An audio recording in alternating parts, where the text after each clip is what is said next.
Aksi unjuk rasa mengecam tunjangan fantastis DPR hingga aksi kekerasan yang terjadi kepada sejumlah pendemo hingga menimbulkan korban jiwa masih terus terjadi hingga sore ini. Lantas bagaimana seharusnya penanganan terhadap demo ini dilakukan, termasuk juga apa sanksi yang harus dikenakan terhadap para pihak yang terlibat? Kita terhubung dengan sejumlah narasumber, ada Guru Besar Universitas Bhayangkara Hermawan Sulistyo, pengamat kepolisian ISES Bambang Rukminto, dan masih bergabung juga sepupu dari almarhum Afan, yakni Mbak Ira. Selamat petang, Prof. Kiki, Pak Bambang, Mas Bambang. Ya, Rizka. Selamat petang, masih bergabung juga Mbak Ira. Mbak Ira, yang sekarang ini diharapkan oleh keluarga apa? Apakah memang ya harus tuntas siapapun yang terlibat sehingga menyebabkan meninggalnya almarhum Afan? Ya, kami sekeluarga berharap semoga kematian adik saya ini dapat diusut tuntas, adik saya juga mendapat keadilan. Siapapun itu yang harus bertanggung jawab, ya saya mohon tolong untuk bertanggung jawab atas kematian adik saya.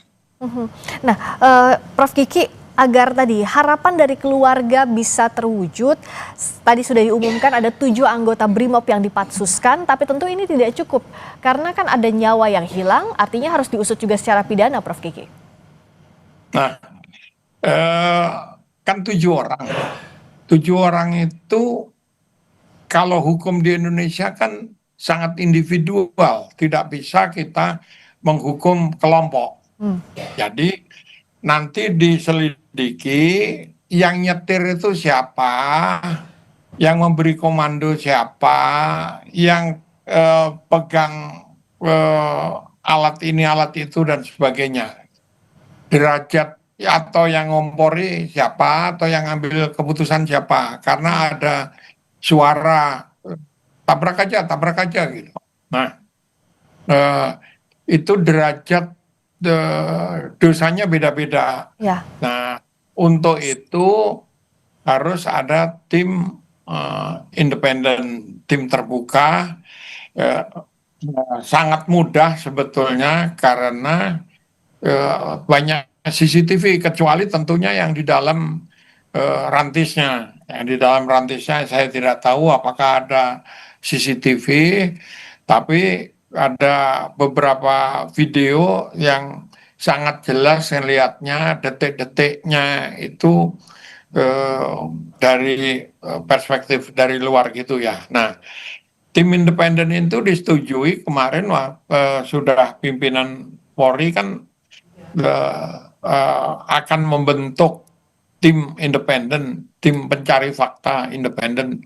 Itu betul-betul harus independen, melibatkan orang luar segala. Nah, ya bekerja itu nggak usah lama-lama, seminggu aja, karena semua saksi dan semua ini masih ada gitu. Nah, baru kemudian diputuskan derajat kesalahannya. Kalau harus kalau dipatsuskan sudah pasti itu ya, tapi sampai pidana ya tergantung bukti-bukti yang ada gitu. Dan derajat kesalahan masing-masingnya itu ya, Prof. Kiki ya? Iya, karena kita nggak bisa menghukum kolektif sama semua gitu kan. Di Indonesia kan kerusuhan itu hukumannya tetap individual gitu. Ya. Jadi nanti akan diukur derajat kesalahannya. Kalau tadi kan proses yang berlangsung adalah 7 anggota BRIMOB dipatsuskan di penempatan khusus selama 20 hari karena terduga terbukti untuk melanggar kode etik. Dan saat ini yang Anda lihat di layar adalah kondisi terkini di depan markas BRIMOB di Kuitang, Jakarta Pusat. Tadi unjuk rasa berlangsung di depan Mako BRIMOB karena menuntut ada meninggalnya seorang pengemudi ojek online yang ditabrak oleh rantis BRIMOB.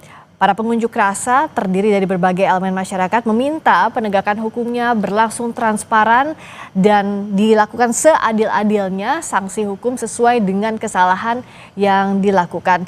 Kita akan bahas soal ini dan apakah tim independen yang saat ini berjalan melibatkan juga pihak eksternal, tidak hanya Polri saja tapi juga Kompolnas, Komnas HAM dan berbagai elemen lain sudah cukup bisa mengembalikan kepercayaan publik dalam penegakan kasus ini. Kita bahas usai jeda di Kompas Petang. Kami segera kembali.